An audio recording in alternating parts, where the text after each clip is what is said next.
Bonjour et bienvenue à tous. On se retrouve encore une fois dans le cadre de ces capsules pour parler aujourd'hui d'un thème très particulier. Il s'agit du recouvrement des créances fiscales avec en suspens une question fondamentale. Quel équilibre entre les prérogatives de l'administration et les droits des contribuables? Pour répondre à nos questions, j'ai invité aujourd'hui Monsieur Oumali Abdelrahman, qui a préparé un doctorat en droit sur le sujet, qu'il a obtenu avec mention très honorable, et je l'en félicite en même temps que je lui souhaite la bienvenue. Merci beaucoup, notre honorable professeur Maître Nahli. Je suis ravi de participer une deuxième fois au sein de votre chaîne respectable, chaîne Mohamed Nahli, Droit et Littérature. Tout à fait, puisqu'il y a quelques mois, vous avez participé à une conférence à distance sur le thème relatif à la fiscalité au Maroc.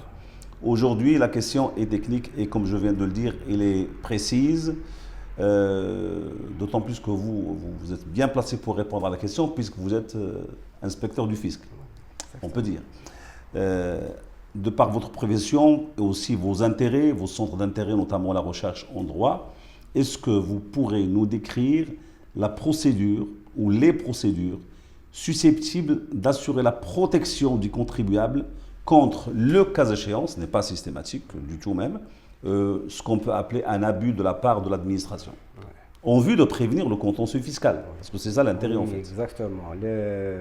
Force est de signaler ici que l'administration ou bien l'action de l'administration fiscale, elle est strictement encadrée à travers le respect strict et rigoureux d'un certain nombre de procédures chaque fois qu'il veut procéder à un redressement ou bien à une taxation d'un contribuable. Et ce, à travers l'envoi d'une première lettre de rappel pour les défaillants, passer un délai de 30 jours de la réception, l'administration se doit d'adresser une deuxième lettre, cette fois-ci chiffrée, c'est-à-dire comportant les montants que l'administration souhaite établir si jamais l'intéressé, la personne concernée, n'a pas procédé au dépôt de sa déclaration. Ce n'est qu'à l'aboutissement de cette procédure, c'est-à-dire la première et la deuxième lettre, que l'administration procède à l'émission de l'impôt. Et même après l'émission, le contribuable reste toujours en droit de contester le bien fondé de la procédure et tout recouvrement,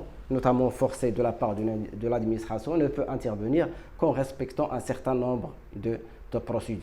Alors nous allons voir ces procédures, mais avant cela, je voudrais qu'on parle du problème des redressements, parce qu'en fait les redressements fiscaux consécutifs aux opérations de contrôle constituent la principale source du contentieux d'assiette.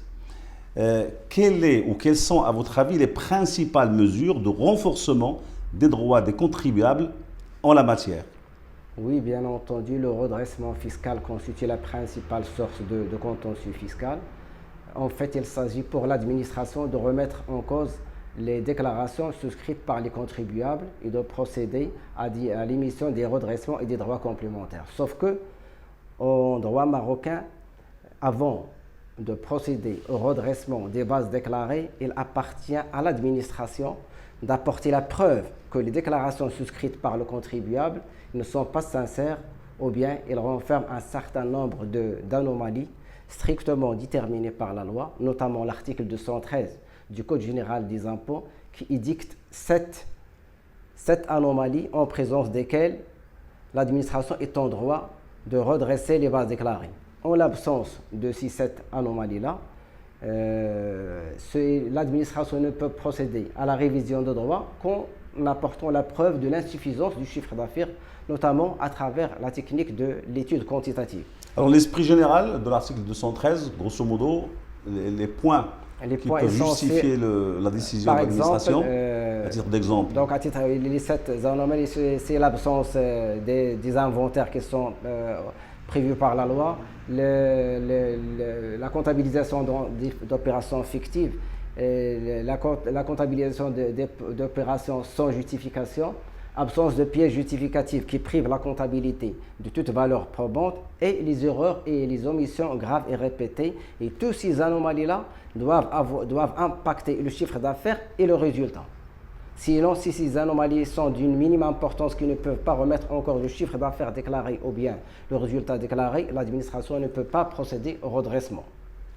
Alors, quand il y a un litige avec l'administration, bien entendu, il y a une procédure.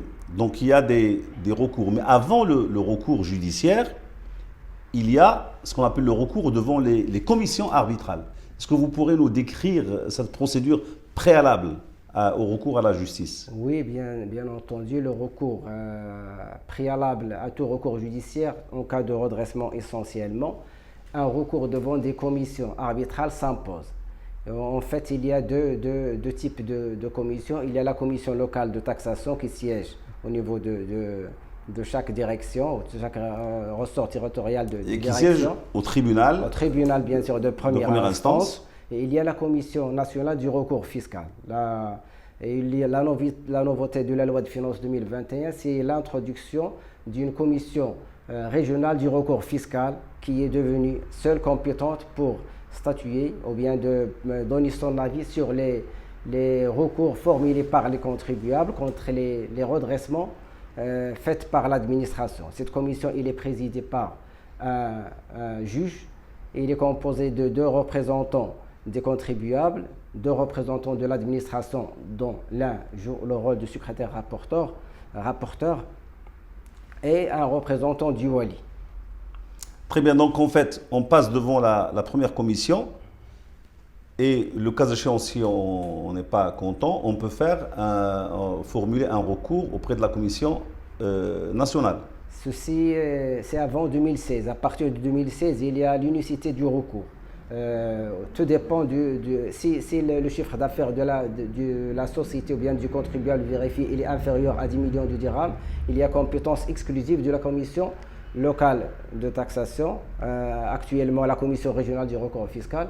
Donc un seul recours, il n'y a pas de... Oui, pour gagner du temps, puisque en fait on perdait beaucoup de temps entre les 2 commissions. Exactement. Et en fait, l'administration se sentait lésée dans ce cadre-là. Et la Commission nationale du recours fiscal est compétente pour les litiges formulés par les contribuables dont le chiffre d'affaires est supérieur à 10 millions de dirhams. Elle est également compétente pour les litiges se rapportant au contrôle à la procédure de l'examen de l'ensemble de la situation fiscale, qui est une procédure spéciale.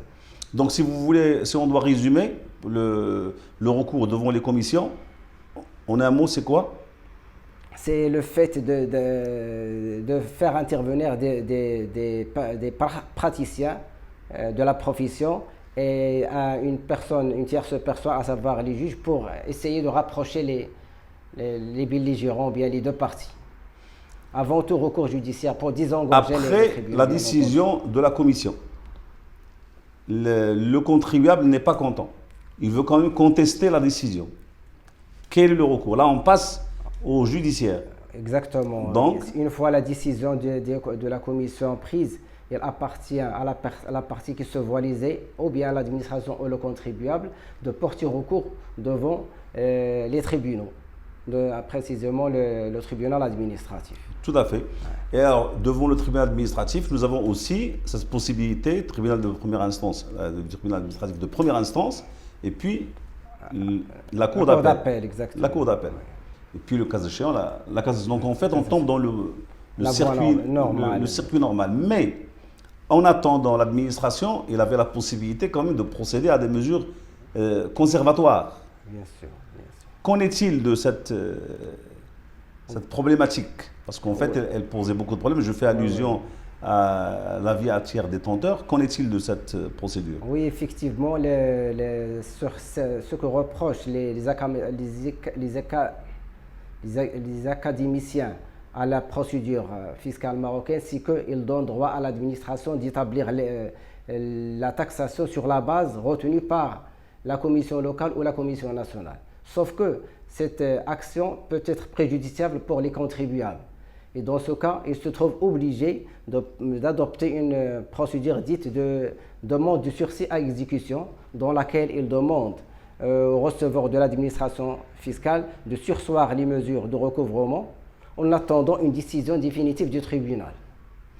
Non, c'est-à-dire qu'il peut formuler la demande de sursis à exécution devant le juge des référés. Bien sûr, devant le juge des référés pour arrêter les mesures de recouvrement de la part de l'administration. Oui, de manière provisoire jusqu'à ce que le dossier soit voilà, sur le fond. Oui. D'accord, donc ça peut être aussi fait à l'amiable.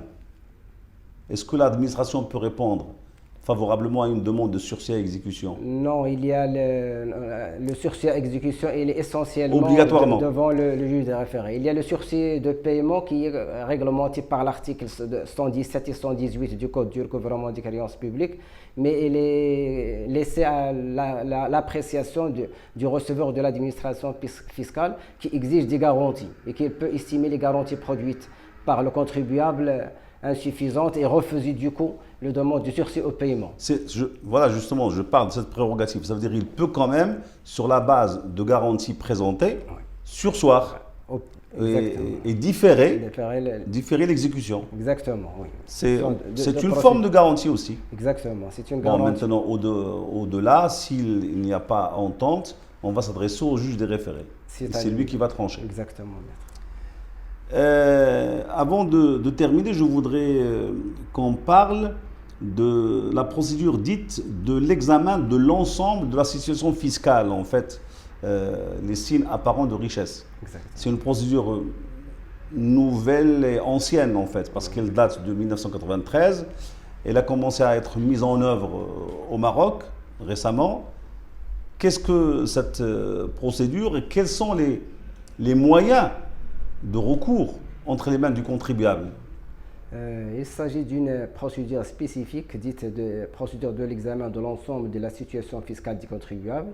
C'est une procédure qui est activée uniquement en face des personnes physiques. Elle n'est pas applicable aux personnes morales.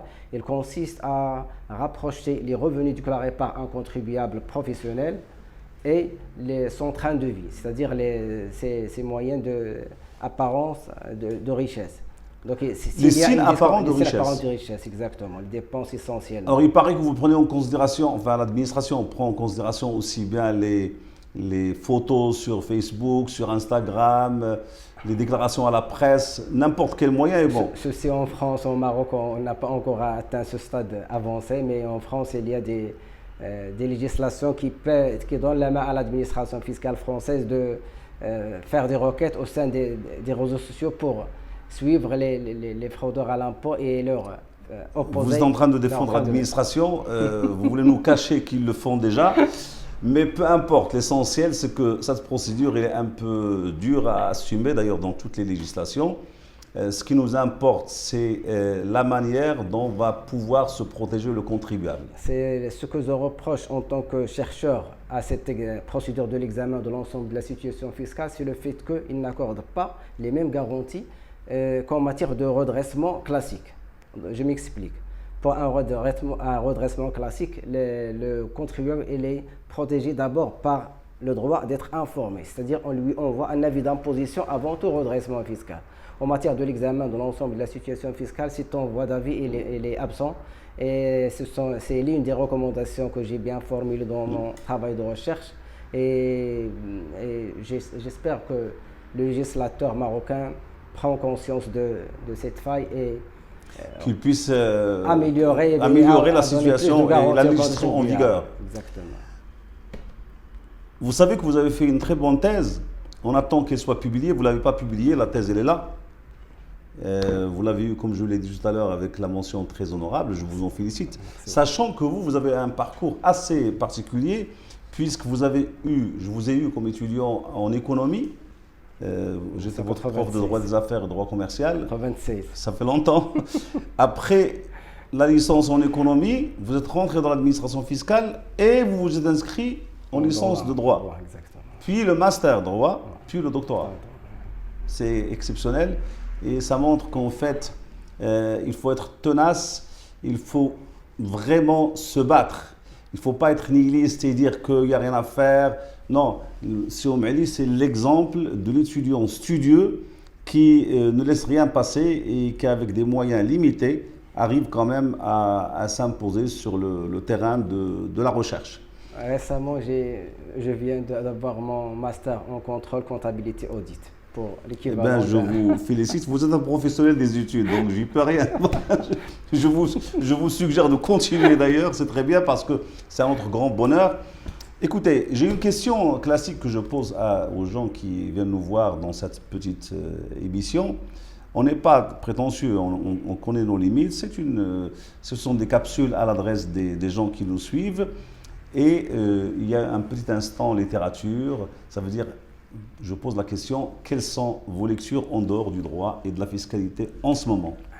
En ce moment, je suis en train de lire un ouvrage intitulé Le naufrage des civilisations pour son auteur Amin Maalouf. Ah oui, très bien, cet auteur libanais, Oui. qui a eu d'ailleurs le prix Goncourt, il a été même élu à l'Académie française en 2011, donc qui ne connaît pas Amin Maalouf? Alors qu'est-ce que vous pourrez nous dire de cet ouvrage qui a été publié chez Grasset d'ailleurs? Exactement. Donc dans cet ouvrage, M. Amin Maalouf, l'académicien et l'écrivain franco-libanais, il exprime ceci et sa préoccupation quant au devenir de nos civilisations. Donc elle constate le déclin de civilisation, et en commençant par la civilisation appelée le Levant, puis celle du monde arabe, du rêve européen, tout en s'orientant vers les États-Unis.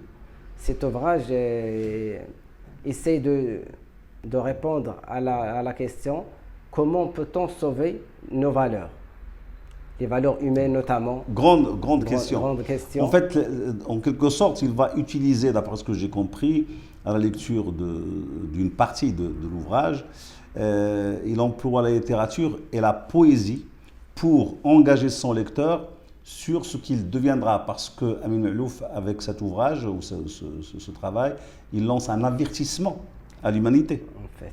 C'est ça? Oui, exactement. Il lance un avertissement, c'est une incitation de manier prudemment tout ce qui est en rapport avec les questions d'identité. Il incite les communautés à mettre au-dessus de leur propre intérêt communautaire personnel l'intérêt général. Eh bien, écoutez, c'est magnifique de nous suggérer ce roman, ce travail de M. Amin Maalouf. C'est un essai, en fait. Il est là.